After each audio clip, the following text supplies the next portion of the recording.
ओम शांति। 8 अप्रैल 2022 के ईश्वरीय महावाक्य पहले सुनते हैं। मुरली के मुख्य पॉइंट्स। बाबा ने कहा, कर्म अकर्म और विकर्म की गति को जान।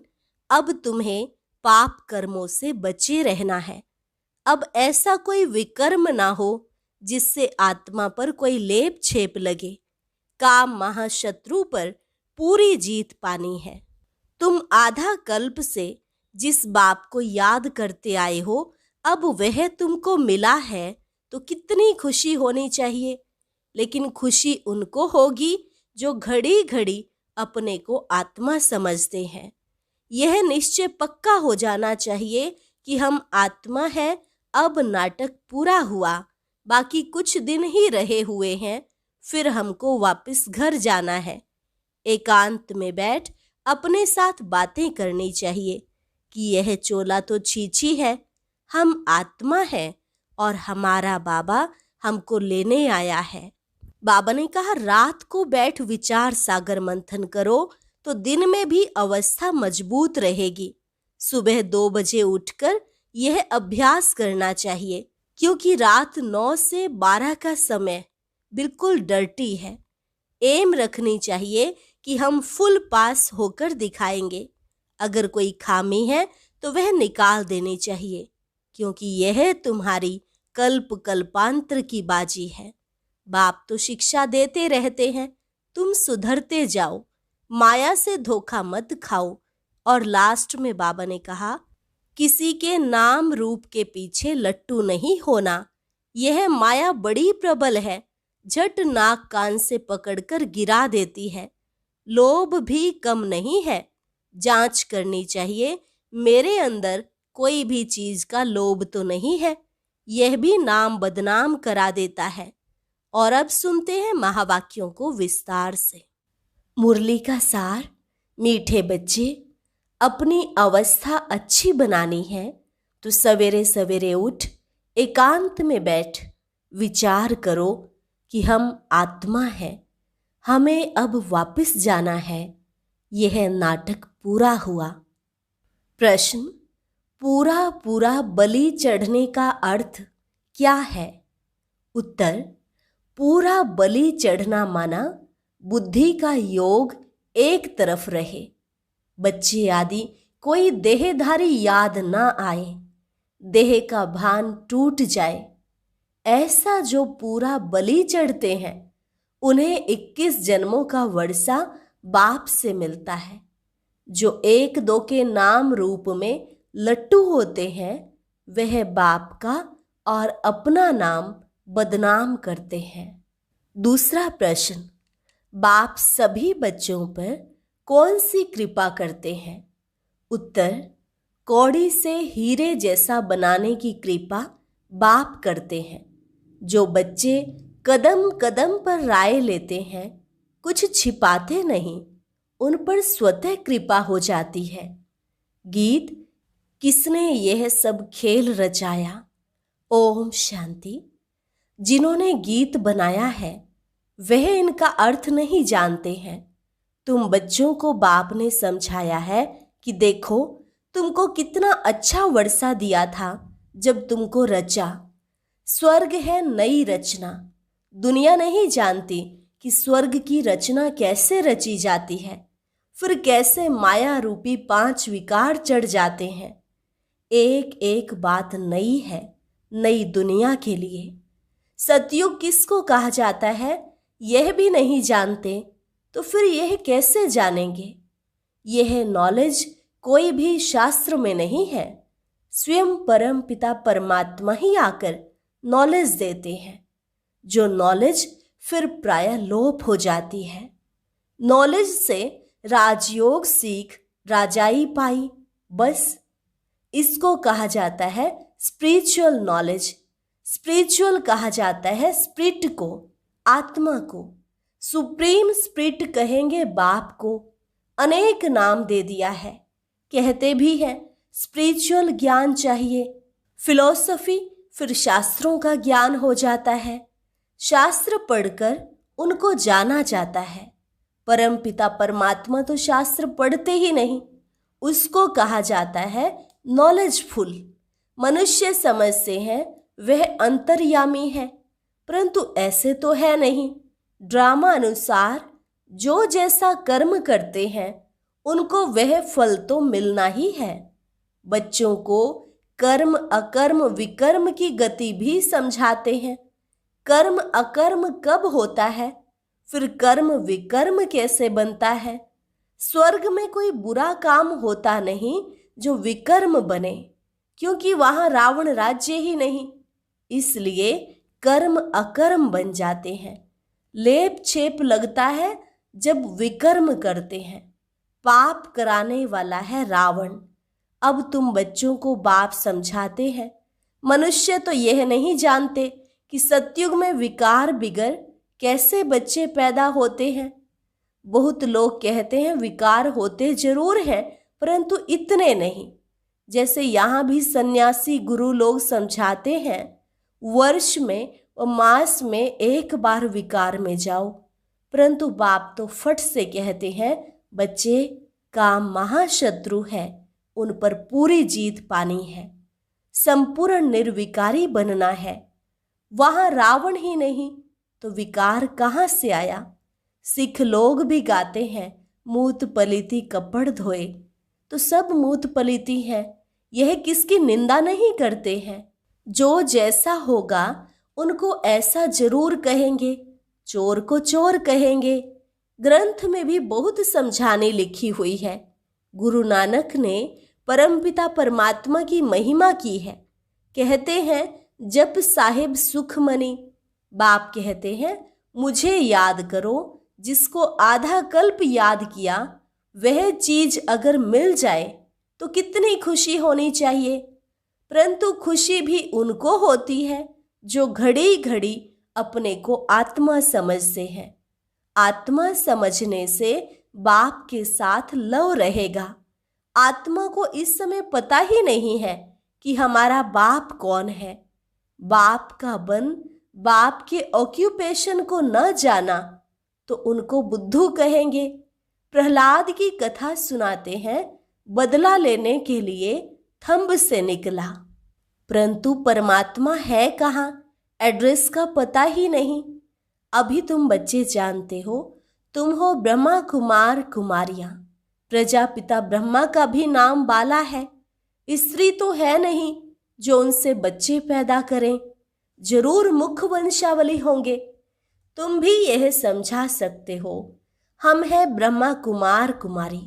प्रजापिता ब्रह्मा का नाम सुना है तो परम पिता परमात्मा ब्रह्मा द्वारा रचना रचते हैं। पहले पहले ब्रह्मा को रचा, फिर ब्रह्मा द्वारा रचना रची। बाप समझाते हैं देखो मेरी कितनी मुख वंशावली है। सबको वर्षा तो शिव बाबा से ही मिलता है। जिसको अडॉप्ट किया है वह तो जरूर गरीब होंगे। पहले ब्रह्मा को अडॉप्ट किया, फिर ब्रह्मा द्वारा मुख वंशावली बने। वह कुख वंशावली ब्राह्मण जिस्मानी यात्रा कराते हैं। यह ब्रह्मा मुख वंशावली रूहानी यात्रा कराते हैं। इस रूहानी यात्रा का किसको पता नहीं है। पुरुषार्थ करते हैं कि हम निर्वाण धाम जावें, तो बुद्धि की यात्रा ब्रह्म तरफ होगी। वह ब्रह्म की यात्रा हो गई। समझते हैं हम ब्रह्म में लीन हो जाएंगे, तो फिर जिस्मानी यात्रा करने की दरकार क्या है। यात्रा है भी निर्वाण धाम की। उनको फिर ज्योति ज्योत समाया या बुदबुदा बुदबुदे से मिल गया ऐसे नहीं कहेंगे। यह आत्मा यात्रा करती है, ब्रह्म तत्व में जाती है। यह है रूहानी यात्रा। बाकी सब है जिस्मानी यात्रा। उन्हों को तो मालूम ही नहीं कि निर्वाण धाम कौन ले जा सकता है। अभी बेहद का बाप कहते हैं मैं ही सबको ले जाता हूं। सर्व का पंडा बाप ही बनते हैं। सतयुग में बहुत थोड़े मनुष्य हैं, बाकी सब आत्माएं वापस जरूर जाती हैं। राइटियस बात बाप ही बताते हैं। अब तुम हो सच्ची सच्ची यात्रा पर। हम आत्मा है, नाटक पूरा होता है, अब वापस जाना है। यह पक्का हो जाना चाहिए। एकांत में बैठ यह ख्याल करो कि हम आत्मा है, बाबा हमको लेने आया है, यह चोला छीछी है। ऐसे अपने साथ बातें करनी होती है। इसको विचार सागर मंथन कहा जाता है। बाप ने कर्म करने की छुट्टी तो दी है, बाकी रात को जाग कर यह अभ्यास करो तो दिन में भी अवस्था अच्छी रहेगी, मदद मिलेगी। रात का अभ्यास दिन में काम आएगा। रात को जागना है 2 बजे के बाद, क्योंकि 9 से 12 बजे तक का टाइम बिल्कुल डर्टी है। इसलिए विचार सागर मंथन सवेरे ही किया जाता है। हम आत्मा है, बस अब बाबा के पास जाना ही है। एक चोला छोड़ दूसरा लेंगे। यह है अपने साथ बातें करने का ढंग। 84 जन्म पूरे हुए, बाकी कुछ दिन रहे हुए हैं। यह बेहद का ड्रामा है। ऐसे बुद्धि में रहने से देह का भान टूट जाएगा। बाप और वर्षा ही याद पड़ेगा। बाप ही आकर शिक्षा देते हैं, नहीं तो हम ऐसे श्रेष्ठ पवित्र बन कैसे सकते। इस समय करप्शन तो बहुत है, इसलिए नाम निकलते हैं सदाचार कमेटी। आगे ये सब बातें थी नहीं। यह करप्शन आदि सब अभी हुई हैं। मिनिस्टर आदि बनते हैं तो कितने पैसे लूटते हैं, कितना भ्रष्टाचार करते हैं। सतयुग में होती है श्रेष्ठाचारी गवर्नमेंट। तुम बहुत श्रेष्ठाचारी बन रहे हो। वहां पाप का नाम नहीं होता है। बाप आकर स्वर्ग के लायक बनाते हैं। सभी जो डर्टी हैं उनको गुलगुल बनाते हैं। स्वर्ग स्थापन करके सर्व को सदगति दे, फिर खुद छिप जाता हूं। मेरा पार्ट ही है सबको सदगति देना। मैं सारी दुनिया को क्या से क्या बनाता हूं। यह तो मनुष्य भी कहते हैं लड़ाई लगेगी। अखबारों में पढ़ता है 5 वर्ष के अंदर यह होगा वह होगा। अच्छा, विनाश होगा, भला फिर क्या होगा? यह विनाश भी क्यों होता है, कारण बताएं ना। तुम अब जानते हो बाप स्वर्ग की स्थापना कर रहे हैं, तो नरक का जरूर विनाश होगा। बाप आकर पुरानी दुनिया से नई दुनिया बनाते हैं। वहां अकाले मृत्यु होता नहीं, मरने का कभी डर नहीं रहता, आत्मा का ज्ञान रहता है। हम एक शरीर छोड़ जाकर दूसरा लेते हैं। यह भी समझते हैं जो देरी से आएंगे वह जरूर थोड़े जन्म लेंगे। हमारे 84 जन्म पूरे हुए हैं। यह दुनिया नहीं जानती है। तुम आत्माओं को परमपिता परमात्मा बैठ समझाते हैं। प्रजापिता के बच्चे तो आपस में भाई बहन ठहरे तो कोई भी विकर्म कर नहीं सकते।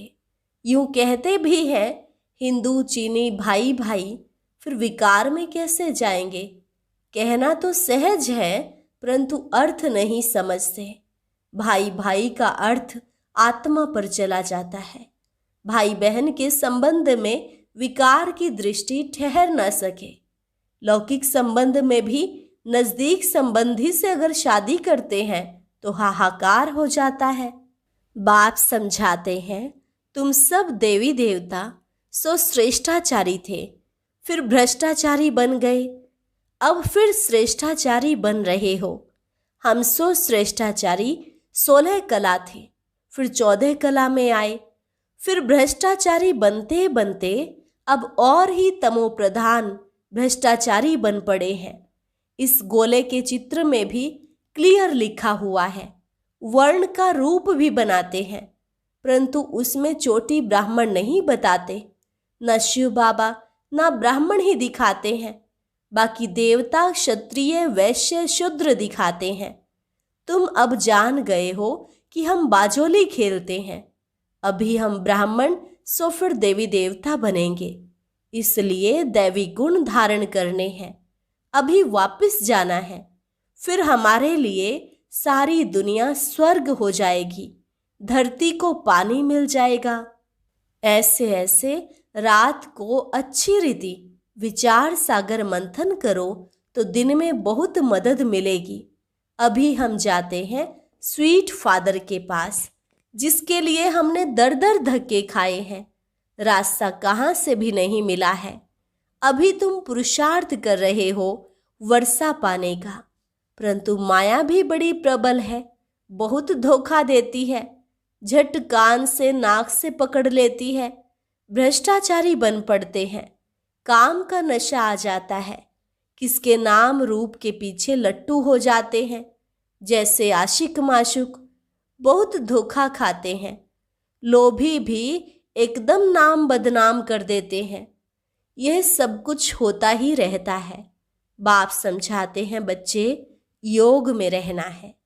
अच्छे जो योगी होते हैं वह 4-5 दिन भोजन ना भी खावें तो भी उनको परवाह नहीं रहती, बहुत खुशी में रहते हैं। अवस्था ऐसी रहनी चाहिए। देखना है मेरे में किसी चीज का लोभ तो नहीं है। एम रखनी चाहिए कि हम फुल पास होकर दिखावें। कल्प कल्पांतर की बाजी है। अपनी जांच करनी है, हम लक्ष्मी नारायण को वरने अथवा राजाई लेने के लायक बना हूं। अगर कोई खामियां है तो वह निकालनी पड़े। खामियां छिपी नहीं रह सकती। अब तुम्हारा कनेक्शन है शिव बाबा से। किसको दृष्टि देंगे उठाने के लिए? बाप बहुत मदद करते हैं। ब्रह्मा कुमारियां कहती है, यह हमने किया, हमने ऐसी अच्छी मुरली चलाई। यह अहंकार अवस्था को गिरा देता है। जो अच्छे अच्छे बच्चे हैं वह समझते हैं बाबा की मदद मिलती है। कईयों में तो माया प्रवेश होने से गिर पड़ते हैं। इसमें पूरा आत्म अभिमानी बनना चाहिए। देह में दृष्टि नहीं जानी चाहिए। बाबा शिक्षा देते रहते हैं, सुधरते जाओ। माया का धोखा मत खाओ, नहीं तो पद गंवा देंगे। उस पति को तो तुम कितना याद करती हो, और यह पतियों का पति जो तुम्हें अमृत पिलाते, कौड़ी से हीरा बनाते हैं, उनको याद नहीं करते। ऐसे बाप को तो कितना याद करना चाहिए। श्रीमत पर पुरुषार्थ किया जाता है। कोई भी बात हो तो पूछना चाहिए, बाबा मेरे में क्या अवगुण है? देह का भान तोड़ना है। जो पूरा बलि चढ़ते हैं उनको 21 जन्मों का वर्षा मिलता है। पूरा बलि चढ़ने का मतलब है उसकी तरफ बुद्धि रहे। यह बच्चे आदि जो भी कुछ हैं उनसे भी बुद्धि हट जानी चाहिए। बाबा कहते हैं उसके बदले में तुमको वहां सब कुछ नया मिलेगा। कहते हैं भगवान की कृपा से बच्चा मिला। अब भगवान खुद कहते हैं वह कृपा तो अल्पकाल की है, अब तो तुम्हारे पर बहुत कृपा करेंगे, तुमको कौड़ी से हीरे जैसा बना देंगे। गृहस्थ व्यवहार में रहते यह सब कुछ बाप का समझो। कदम कदम पर राय लेते रहो, बाप ही राय देंगे। कोई उल्टा काम करने नहीं देंगे, विकारी को नहीं देने देंगे। अविनाशी सर्जन से कुछ भी छिपाना नहीं है, कदम कदम पर पूछना है। बहुत बच्चे पूछते भी हैं, लिखते भी हैं, बाबा यह विकार सताते हैं। कोई तो काला मुंह करके भी बताते नहीं। छिपाते रहेंगे तो और ही काले होते जाएंगे। अच्छा, मीठे मीठे सिकिलधे बच्चों प्रति मात पिता बाप दादा का याद प्यार और गुड मॉर्निंग। रूहानी बाप की रूहानी बच्चों को नमस्ते। रूहानी बच्चों की रूहानी बाप दादा को नमस्ते नमस्ते, गुड मॉर्निंग। धारणा के लिए मुख्य सार। पहली पॉइंट, फुल पास होने के लिए जो भी खामियां हैं, विकारों का अंश है, उसे समाप्त कर देना है। किसी भी बात का अहंकार नहीं रखना है। दृष्टि बहुत पवित्र शुद्ध बनानी है। कभी भी किसी देहधारी के पीछे लटकना नहीं, पूरा आत्म अभिमानी बनना है। वरदान, साइलेंस की शक्ति से बुराई को अच्छाई में बदलने वाले शुभ भावना संपन्न भव। साइलेंस की शक्ति से बुराई को अच्छाई में बदलने वाले शुभ भावना संपन्न भव। जैसे साइंस के साधन से खराब माल को भी परिवर्तन कर अच्छी चीज बना देते हैं, ऐसे आप साइलेंस की शक्ति से बुरी बात व बुरे संबंध को बुराई से अच्छाई में परिवर्तन कर दो। ऐसे शुभ भावना संपन्न बन जाओ जो आपके श्रेष्ठ संकल्प से अन्य आत्माएं भी बुराई को बदल अच्छाई धारण कर ले। नॉलेजफुल के हिसाब से राइट रोंग को जानना अलग बात है, लेकिन स्वयं में बुराई को बुराई के रूप में धारण करना गलत है। इसलिए बुराई को देखते जानते भी उसे अच्छाई में बदल दो। स्लोगन: सहनशीलता का गुण धारण करो तो कठोर संस्कार भी शीतल हो जाएंगे। सहनशीलता का गुण धारण करो तो कठोर संस्कार भी शीतल हो जाएंगे। और अब सुनते हैं आज का अव्यक्त ज्ञान मोती। ये एक बहुत संस्कारितापूर्ण वीडियो है, जरूर देखें, कोई भी मिस ना करे।